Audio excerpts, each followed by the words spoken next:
नमस्ते। Standard 5th subject Hindi chapter number 9 कैसा शोर। स्टूडेंट्स, लास्ट टाइम हमने जो वर्कबुक में दिया गया है चैप्टर नंबर 9 कैसा शोर उसके बारे में अच्छे से समझा था और इस कहानी के आधार पर जो प्रश्न पूछे गए हैं उसमें 1 से 9 प्रश्न तक हमने प्रश्नों के उत्तर अच्छे से समझे थे और हमारी वर्कबुक में लिखे थे। ठीक है, तो आज हम समझेंगे प्रश्न नंबर 10 से प्रश्न नंबर 15 तक और हम अच्छे से हमारी वर्कबुक में भी लिखेंगे। तो देखिए, वर्कबुक में पेज नंबर 71 पर दिया गया है प्रश्न नंबर 10। इसमें लिखा है, निम्नलिखित वाक्यों से विशेषण छांटकर लिखिए। यानी कि यहाँ पर जो वाक्य दिए गए हैं उसमें से हमें विशेषण को अलग करना है और उनके सामने जो खाली जगह दी गई है उसमें लिखना है। और विशेषण यानी कि क्या होता है?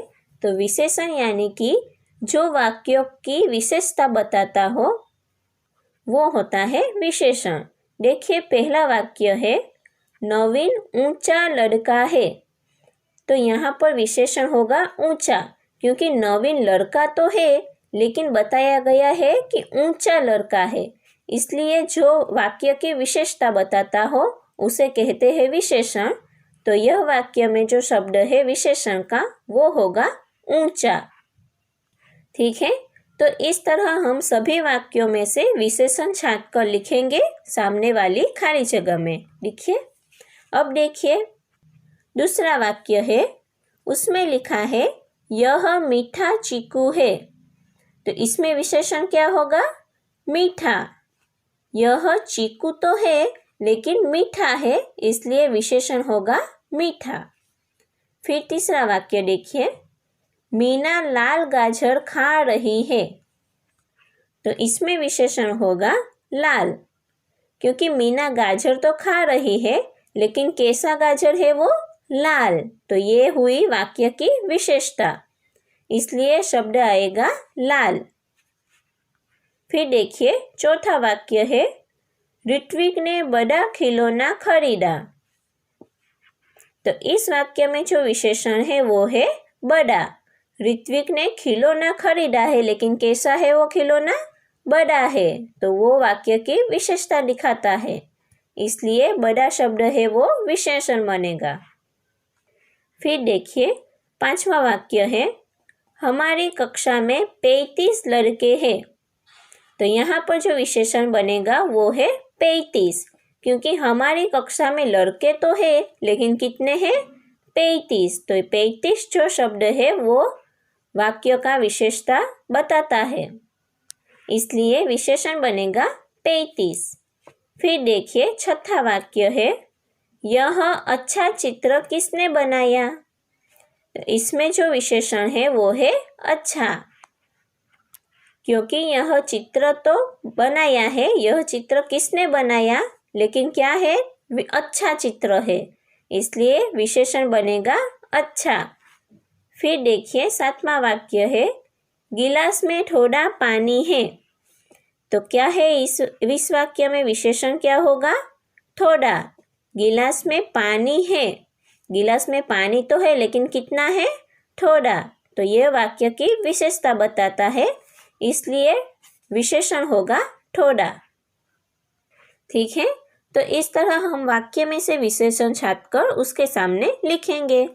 अब देखिए प्रश्न नंबर 11, निम्नलिखित वाक्यों से क्रियापद छांटकर लिखिए। अब हमें यहाँ पर जो क्रियाएं होती है वो क्रियापद हमें छांटकर लिखना है।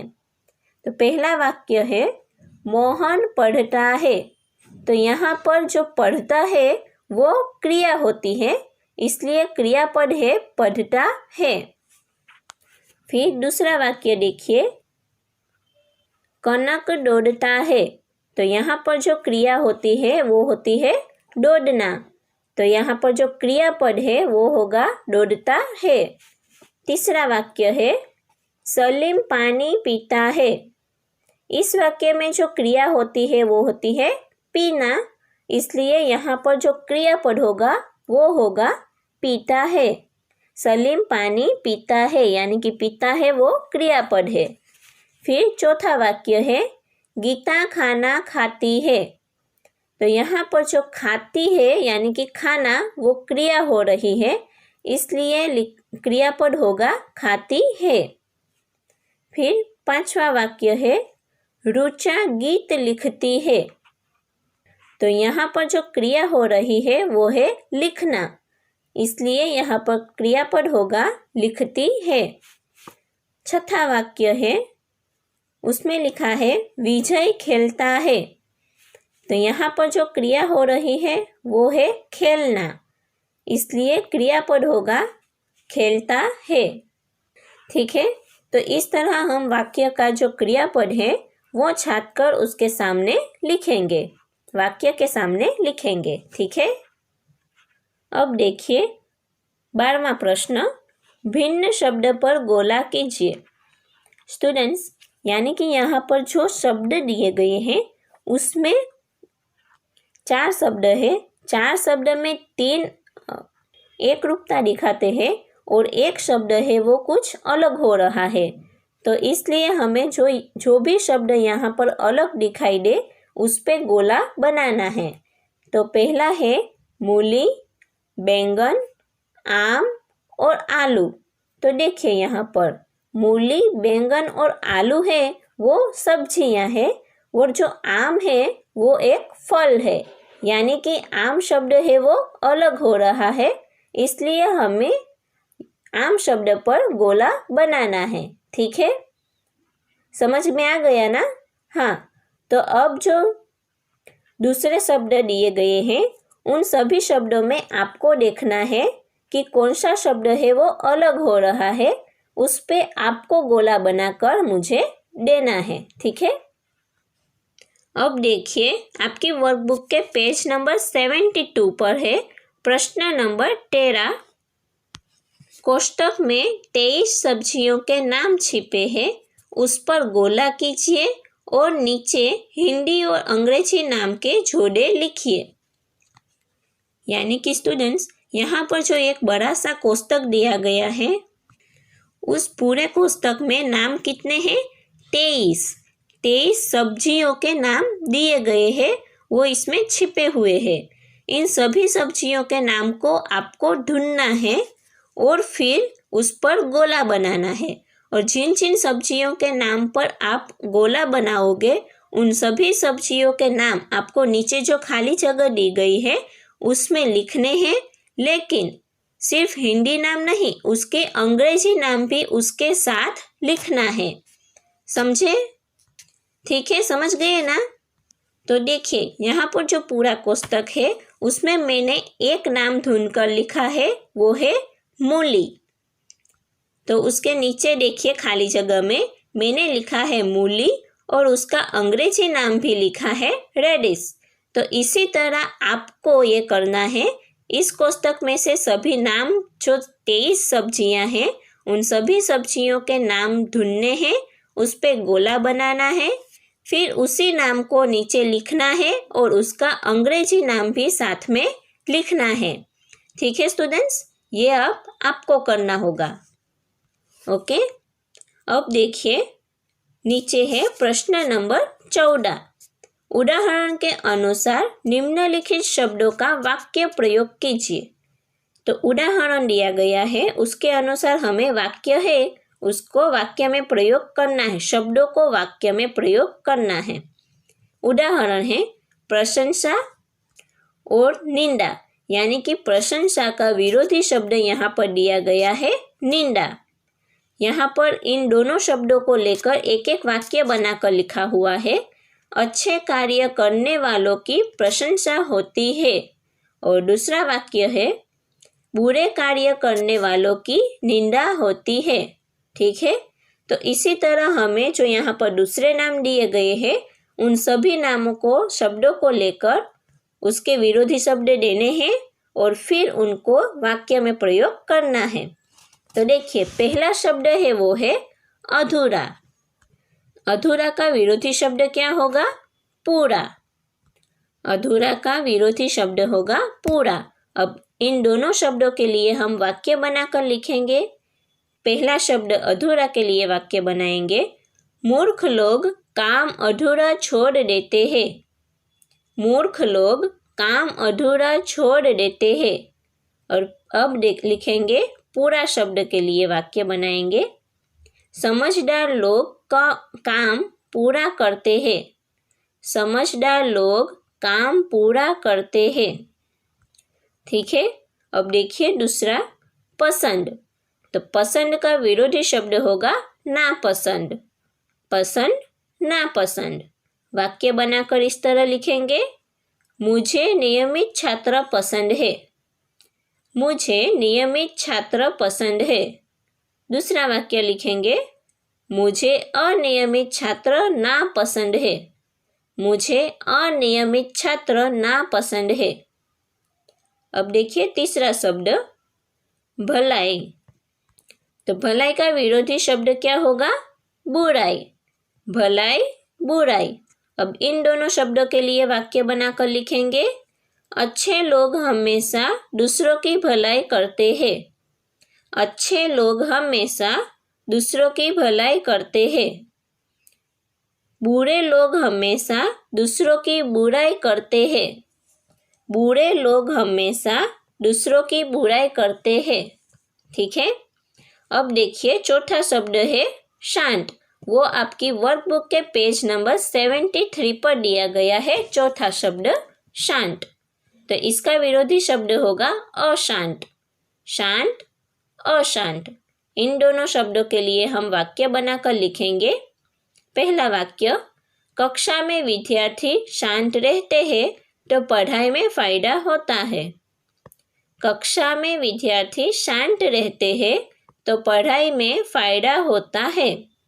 दूसरा वाक्य, कक्षा में विद्यार्थी अशांत रहते हैं तो पढ़ाई में नुकसान होता है। कक्षा में विद्यार्थी अशांत रहते हैं तो पढ़ाई में नुकसान होता है। ठीक है, इस तरह हम वाक्य लिखेंगे। ओके, अब देखिए प्रश्न नंबर 15। उदाहरण के अनुसार निम्नलिखित शब्दों का वाक्य प्रयोग कीजिए। अब यहाँ पर भी हमें शब्द है उसका वाक्य प्रयोग करना है। उदाहरण दिया गया है सुगंध, सुवास। इन दोनों शब्दों को देखकर हमें ऐसा पता चलेगा कि सुगंध का जो सामने वाला शब्द है सुवास, वो इसका समानार्थी शब्द है, यानी कि पर्यायवाची शब्द है। समान, तो हमें यहाँ पर समान अर्थ वाले शब्द लिखने हैं। ठीक है, अब देखिए सुगंध और सुवास के लिए एक एक वाक्य भी बनाकर यहाँ पर उदाहरण में लिखा गया है। फूलों की सुगंध सबको अच्छी लगती है। और दूसरा वाक्य है फूलों की सुवास सबको अच्छी लगती है।